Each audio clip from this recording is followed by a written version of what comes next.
They don't really want to do it. Yeah. Okay. So it's the same. The question is, if somebody is doing a mitzvah, let's say he's donating, but he doesn't really want to donate, does he really still get the mitzvah?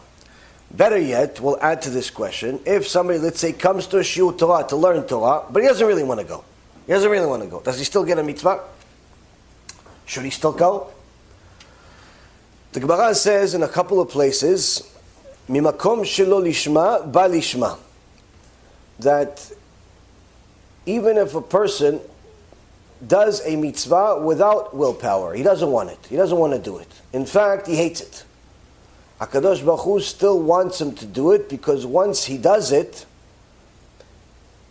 he'll get the merit to see another mitzvah. And that other mitzvah, he'll have an opportunity again. And the more he does, more he connects to these mitzvot, eventually what ends up happening is he starts liking them, because he starts tasting the sweetness of the Torah. In the beginning, many times people learn Torah, they get inspired by Shiur or something like that, and they want to learn from the books. But the books are very different than a lecture. Why? Because in a lecture, I give you everything on a silver platter. I'll tell you where the source is, I'll tell you who said it, we connect all the different subjects, all the different books, everything is given to you on a silver platter. Now if you go take one of these Gemarot and you start learning it on your own, you see that it's a world apart between the Gemara and the Shiur. Why? Because the Gemara is going to talk about one particular subject for 10 hours. And all the different walks of life about this particular subject, and every possible question that you can think of and can't think of, they're going to ask and they're going to answer and they're going to tell you debates about it.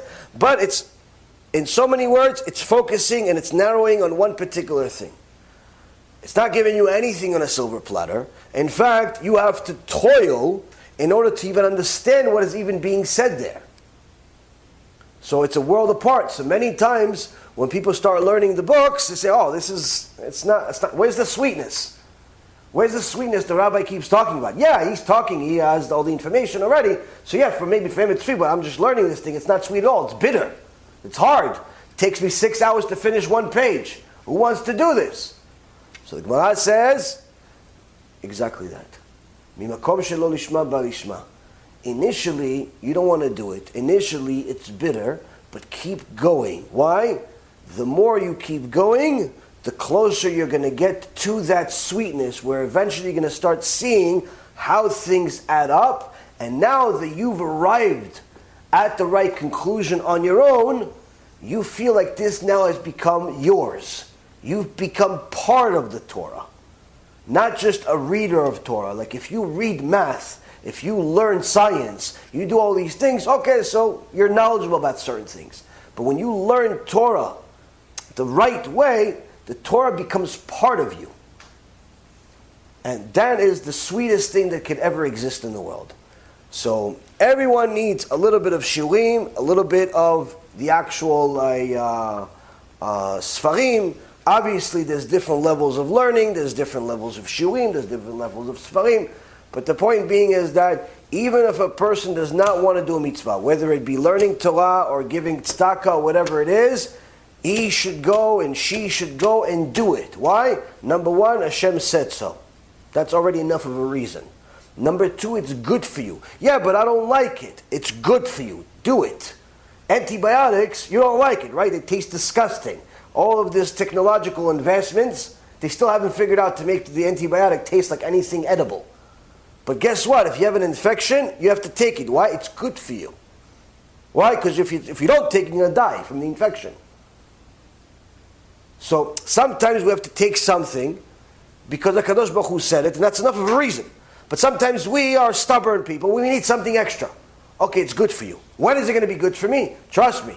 It's good for you. It's just that you're not going to see the benefits of the cure right away. It may take a little time. May take a day, may take a week, may take a month. But point being is, eventually you're going to see it. Eventually you're going to get it. And when a person does the will of Hashem simply because Hashem said it, they'll eventually taste the sweetness of Torah. Now, as we learned the other day, from the Chazon Ish, is that one of the most difficult things for a person to overcome in his acquiring of the sweetness of the Torah is the fact that he himself is holding himself back because he or she has terrible character traits. She wants to learn a Shiur Torah, but still walk around with half a clothes. You know, she wants to learn Torah and be holy and read Tehillim, but she doesn't want to cover her head.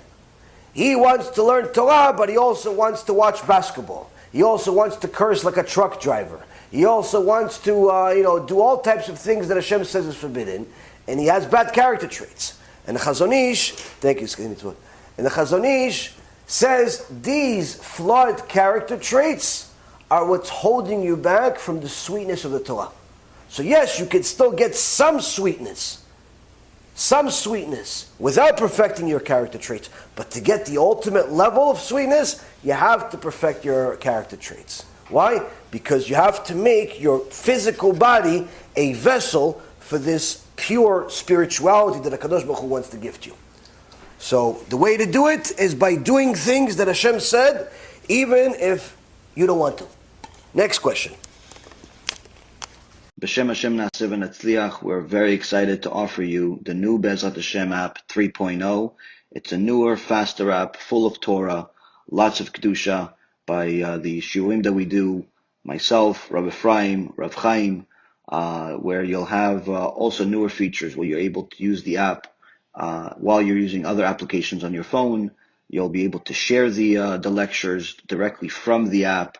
You'll be able to donate online and support our Kiruv and our Torah work that we're doing. And the most exciting feature is that you'll be able to actually ask questions directly on the app and get answers from the rabbis directly from the app. This is something unprecedented, and Baruch Hashem will be able to offer it. Thank you again for all of your support.